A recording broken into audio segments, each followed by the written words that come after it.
Vamos a cambiar totalmente de tema, nos vamos a ir al ámbito internacional porque hay situaciones políticas y sociales explosivas en varios países de la América del Sur. Ha estado trabajando a fondo en este tema Nicolás González y ha preparado un informe especial. Nicolás, buenas tardes, bienvenido. ¿Cómo andás, Miguel? Hola, Rosario. Hola, Nico. El saludo para todos. Sí, exactamente. Situaciones que han generado una inundación de violencia y de muerte también, y en algunos casos la represión militar en las calles en varios países del continente de América del Sur en el último tiempo, en las últimas semanas, en los últimos meses.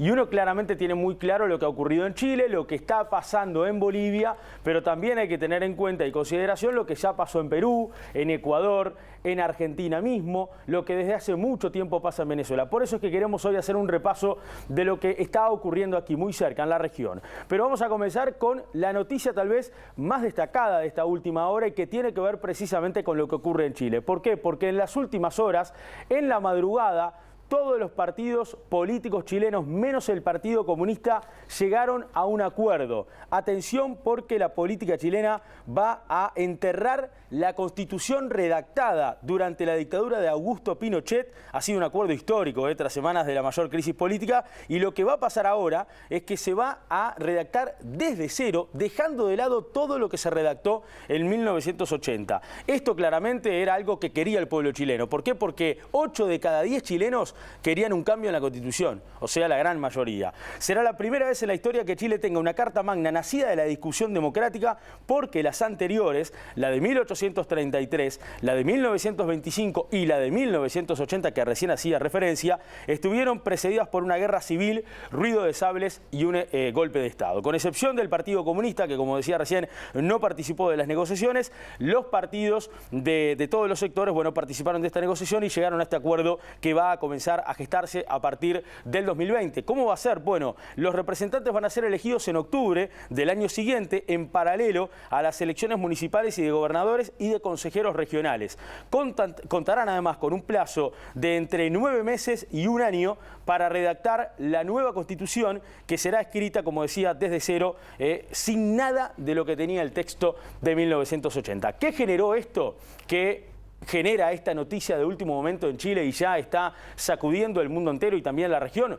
Lo siguiente, lo que vamos a repasar en las placas. Hoy tenemos algunas placas para presentarles a ustedes de alguna forma cuáles han sido los principales ítems de lo que ha pasado. ¿Cómo se desata todo lo que ocurre en Chile? Bueno, con el aumento de la tarifa del transporte público, que hizo precisamente estallar la revuelta, esta decisión del presidente Piñera, el decreto de toque de queda por aquellas 4 noches y el estado de emergencia, y un saldo que ha dejado esto: 25 muertos hasta ahora, más de 3.000 heridos y unos 6.000 detenidos en total. La subida de 30 pesos en el precio del pasaje del metro hizo estallar al pueblo chileno, especialmente a los jóvenes.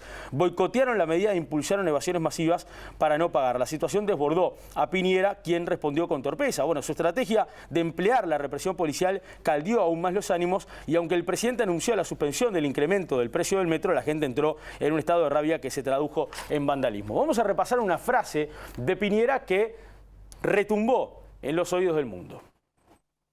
Estamos en guerra contra un enemigo poderoso, implacable, que no respeta a nada ni a nadie, que está dispuesto a usar la violencia y la delincuencia sin ningún límite. Eso decía Piñera. Ahí comenzaba precisamente el toque de queda, que duró 4 días, 4 noches, como decíamos. La situación igualmente no volvió nunca a la normalidad en Chile, porque las movilizaciones se continúan dando de forma masiva, multitudinaria, casi todos los días. Veremos ahora con esta información, que vamos a volver a reiterarles en el final de este informe, porque vamos a escuchar a Jaime Quintana, que es el presidente del Senado chileno, tras la conferencia que se dio hace algunas horas. Vamos a Bolivia.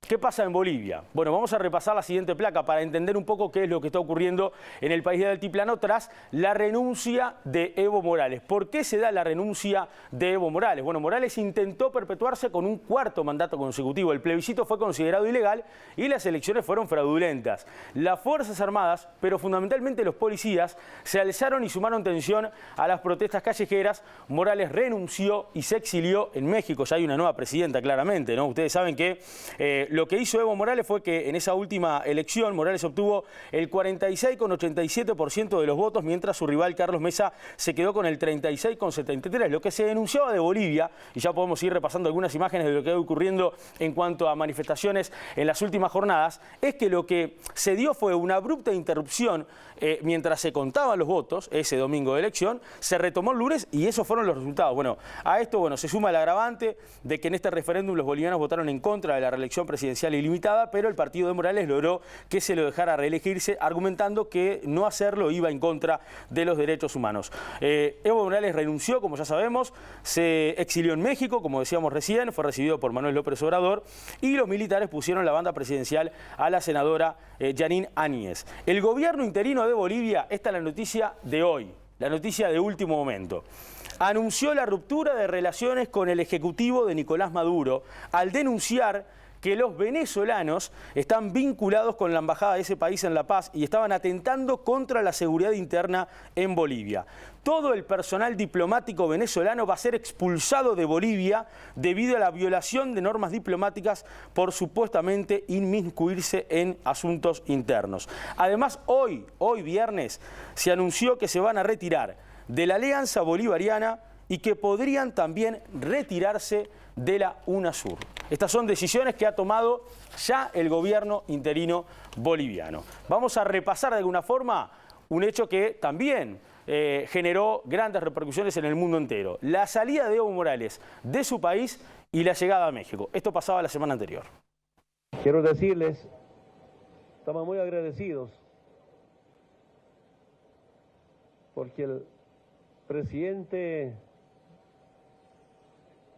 de México, gobierno del pueblo boliviano, me salvó la vida.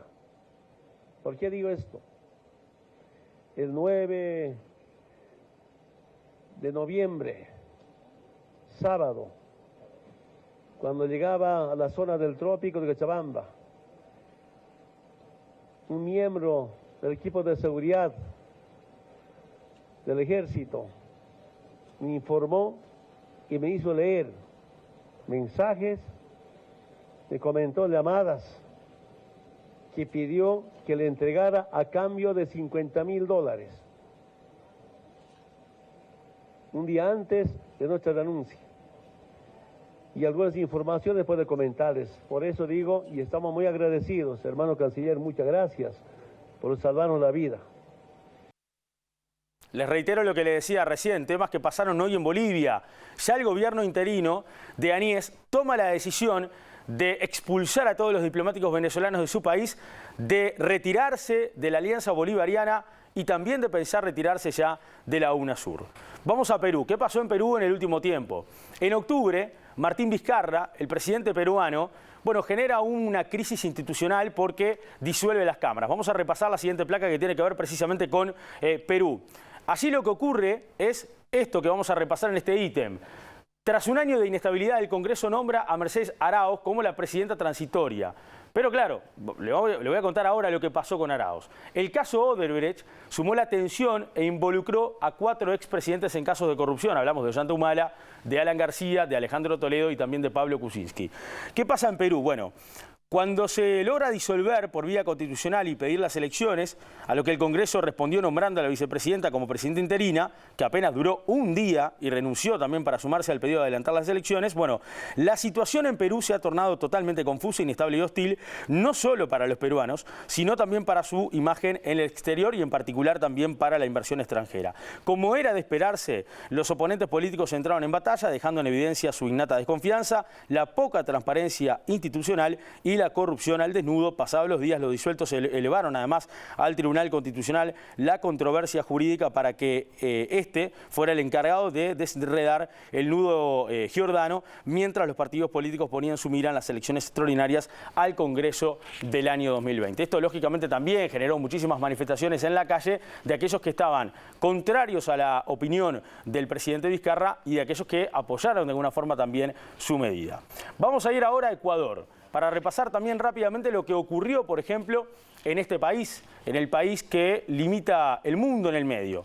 En Ecuador, vayamos a la siguiente placa, aquí lo más importante para describir cuáles fueron las movilizaciones que se desataron contra el gobierno de Lenín Moreno, bueno, fue precisamente el tratar de retractarse de esa eliminación de subsidios en los precios de los combustibles. Un paquete de medidas económicas que aumentaba el precio de los combustibles hizo estallar una revuelta. En una semana las protestas dejaron 8 muertos y cientos de heridos. El presidente Moreno se vio obligado a rever las medidas y además a instalar una mesa de diálogo. En esa mesa de diálogo, bueno, finalmente se llegó a un acuerdo con los líderes indígenas y quedó sin efecto este polémico decreto que quitaba los subsidios a los combustibles. El presidente de Ecuador, en las movilizaciones que se desataron, por ejemplo, que fueron de aproximadamente unos 12 días, tuvo que mudar su gobierno. Su gobierno se fue de Quito a Guayaquil y tuvo que gobernar desde Guayaquil. Bueno, ahora volvió a Quito, logró este acuerdo y de alguna forma esta situación ha vuelto ya a su cauce normal. El presidente dijo que este pacto fue una solución para la paz y para el país y dijo además también que el nuevo decreto contendrá los mecanismos para focalizar los recursos en quienes más lo necesitan. Vayamos a repasar ahora lo que ocurre en Argentina. Vamos a la siguiente placa ahora, porque en Argentina también de alguna forma tenemos que decir que en el último tiempo, con mucho menos violencia tal vez en las calles de lo que acabamos de repasar en Chile, en Bolivia, en Perú y en Ecuador, también, bueno, Argentina sufre una clara crisis económica, la inflación ronda el 60%, la pobreza el 40%, el desempleo el 10% y la deuda pública llega al 100% del Producto Bruto Interno argentino. Y bueno, el justicialismo retorna al poder, ¿no? El 10 de diciembre va a estar asumiendo la presidencia Alberto Fernández y va a estar asumiendo la vicepresidencia Cristina Fernández. Aquí en Argentina la gente se levantó contra las políticas económicas puestas en marcha por el presidente Macri.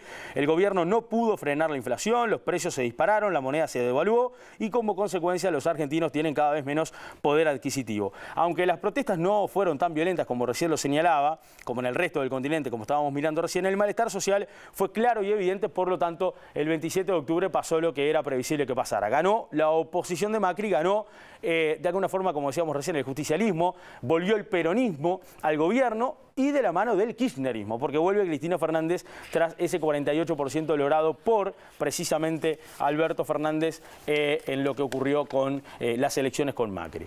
Pero no podemos dejar de lado, compañeros, lo ocurrido en Venezuela. Porque cuando estamos hablando de lo que pasa en estos últimos meses en estos países, en Venezuela también hay que señalar lo que viene pasando no desde hace unos meses o una semana, lo que viene pasando desde hace mucho tiempo. Por eso le preparamos estas siguientes placas para entender lo que sigue ocurriendo en el régimen de Maduro. 6 años de presidencia de Nicolás Maduro sumieron al país en una crisis no solo política, sino también humanitaria. Ante la falta de insumos básicos, se estima que en un año las fuerzas represivas mataron a 5.000 civiles y un referéndum impulsado por la oposición quedó en suspenso en el año 2016. Y está claro que también han ocurrido cosas en Colombia, también han ocurrido cosas en Paraguay, también han ocurrido cosas en Brasil, con algunas medidas fundamentalmente medioambientales de Jair Bolsonaro.